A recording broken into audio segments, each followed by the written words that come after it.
Limitations breed innovations. That's what we keep hearing, isn't it? Howdy, y'all. Chip here. I've been doing a lot of thinking about the gaming industry, but not for the same reasons as the popular talking points seem to be. Or maybe it is a pretty popular talking point. Maybe, I guess, just a less divisive topic. Let's talk about 2016. What a year. Back then, I was a very active listener to the Giant Bombcast and the Beastcast, and I pretty much got all my gaming information exclusively through Giant Bomb. Understandably, a large portion of discussions throughout the year were the rumors over Nintendo's next console. I loved my 3DS, and that was probably where I played the majority of my games in college. But I was ready for the next home console. As great as the Wii U library was, I just didn't really play mine for one reason or another. Then, October came, and the Nintendo Switch was officially announced. I remember the conversation around this console was about how Nintendo would finally no longer need to be split between two completely different demographics. The idea was that instead of some studios focusing on handheld-only games and others focusing on only home console games, the design philosophy could be unified and the library of the Switch would essentially be doubled as we'd get all the effort put into both paths put towards just a single path. And that was just such an exciting concept, and to some extent I do think it worked out well. The Switch was a monumental success, and it's got an incredible library of games. I love the Switch immensely, and it's home to what might be my favorite game ever made in The Legend of Zelda: Tears of the Kingdom. But with almost a decade of hindsight, I almost wonder if the unification of the two design philosophies into one might not have been the best path to pursue indefinitely. I really do feel like we kinda lost something. There seems to be this massive vacancy in the gaming market for the weird, quirky tech which was primarily taken by the handhelds. Nintendo was obviously the king of the handheld market, but Sony was bringing some heavy hitters as well.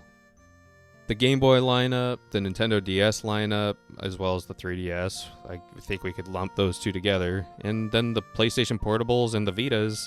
These were all incredible consoles with powerhouse libraries, such that even to this day they are highly coveted consoles. But ever since the Switch came out, we haven't really had anything like these.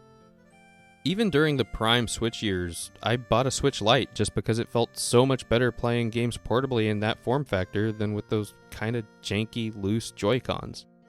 I honestly think my purchase of the Switch Lite in 2022 was kinda my first inkling at this line of thinking. The feel of the Switch Lite is very much in line with the handheld design of former Nintendo handhelds. It feels really sturdy, the screen doesn't feel like it needs to be babied, and it's just so light and comfortable to hold. It's just big enough to feel kinda modern, but still small enough to really feel like a portable console. When I hold my original Switch, I feel like it just needs to be coddled, and I'm always holding my breath that the Joy-Con might come loose from the rails. But the Switch Lite just feels like it's intended to actually be used as a portable device. Which, I mean, yeah, it obviously was, but it's nice how uncompromisingly so. Half the time when I'm looking at buying games, I'm looking at either playing on the Switch Lite or the Steam Deck, and I only really pick the Steam Deck when I'm concerned about performance on the Switch Lite. Other than that, I'm gonna take the Switch Lite design, and I'll take it gladly. Don't get me wrong, I love the Steam Deck. It feels great, I love the trackpads, the triggers are great, but it's huge, and it's bulky, and honestly, I think the Switch Lite's battery lasts a lot longer. For just some light handheld gaming, I tend to reach for the Switch Lite instead of the Steam Deck. But, I mean, even there, the Switch Lite is just the Switch with some pared down functionality for the sake of portability. It's not a platform inherently designed from the ground up to be exclusively portable. The games on the console don't have the originality that the GBA or the DS games had. And in some ways, that's great because we got games like Breath of the Wild, Tears of the Kingdom, and so much more, but we also lost a design mentality along the way. I will say, one pro of not having things like the DS or the 3DS is down the line for game preservation, it's going to be a lot easier to replay games like the ones that we see on the Switch, whereas for stuff like the DS and the 3DS, you kind of need a two-screen console just for it to even feel remotely close to being right. But outside of that, I really do miss that quirky design. And honestly, I think this shift has become ever more so apparent with the release of the Switch 2. the Switch 2 honestly just seems to be a response to the Steam Deck. I don't personally own a Switch 2 yet, but it just looks bigger and more cumbersome than my adored Switch Lite. And the whole philosophy behind it seems to just be intended to occasionally provide first-party games, but predominantly provide lower-quality versions of games that every other platform also has. I think the very mild discourse about the Pragmata port to Switch 2 is a great example of this. And I think that's kind of my problem. There doesn't really seem to be a reason to buy any one platform anymore. Aside from the handful of first-party Nintendo titles, is there a reason to buy a Switch 2 over a Steam Deck? If down the line I buy a Steam machine, or I build a mini PC and install SteamOS on it, then just hook that up to the TV, is there going to be a reason to buy a PlayStation 6, or whatever the Xbox is going to be called 10 years from now? All the platforms are homogenizing, and in one sense it's great because you don't have to feel left out when you're buying a console, seeing as crossplay and third-party communications are being incorporated to all these platforms. But all these consoles are also losing their identity. It's the double-edged sword where I like knowing if I buy a console, I'm not screwing myself out of most experiences, but nothing really feels curated towards the audience that bought that console. I then look at what the true handheld market is these days, and it's just emulation devices like the Einthor or the TrimUI Brick. Which, don't get me wrong, these are cool devices at giving me the chance to relive old memories and try out experiences that I missed out on years ago. But they aren't changing the landscape in the way that the Game Boy or the PSP did. They're not coming out with new games unless you count the homebrew scene or playing the indie games that you can get through Steam if these are like Linux devices or whatever. But I can't find genuine branded games towards these devices. I can't go into a store like the days of yesteryear and see games designed around the hardware in a cartridge or a disc. I think back on games like Pokemon and Golden Sun, games which recognized the limitations which a portable handheld came with, and they designed the RPG experience around short play sessions.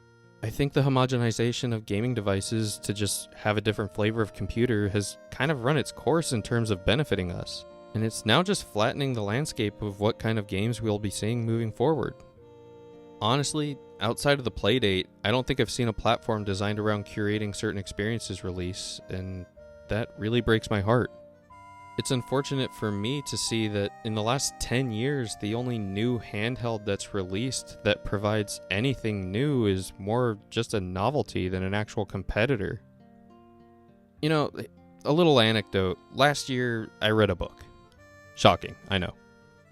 The book was called Ask Iwata, and it's basically just this distillation of all his interviews into a well-organized book. And I know he's one of the most well-loved figures in gaming, but damn, we did not appreciate him enough. His discussions through the text about the design considerations around the Nintendo DS, and even the Wii for that matter, were such a breath of fresh air to be read in the 2020s, and I just miss trying to focus on cool tech that progresses the creativity of this medium rather than just bolstering technical power. And I know that was his philosophy as well. I don't necessarily think every gaming platform needs to move away from just being PCs with controller-centric operating systems. I know that's kind of just been the norm for a long time now. But it would be really nice to see either one or more of the current big consoles making a big pivot in this space, or see a new contender enter the space with something refreshing. It's wishful thinking, but that's where I'm at as a consumer. Anyway, that's all I've got for this week. A desire to see a revolution in the hardware space that isn't just a push for performance or fidelity. Let me know down in the comments what you think about the current trajectory of gaming hardware, and if you think we'll ever see a resurgence of current era hardware being designed with intentional limitations. I really do intend to build on this topic in the future. I have a lot of thoughts I haven't really distilled into a coherent point yet. If you're new around here, hit that subscribe button. I drop a video weekly, and I love seeing new folks joining in the discussions. Like the video if you liked it, ignore all buttons if you didn't. And until next time, keep it tuned in.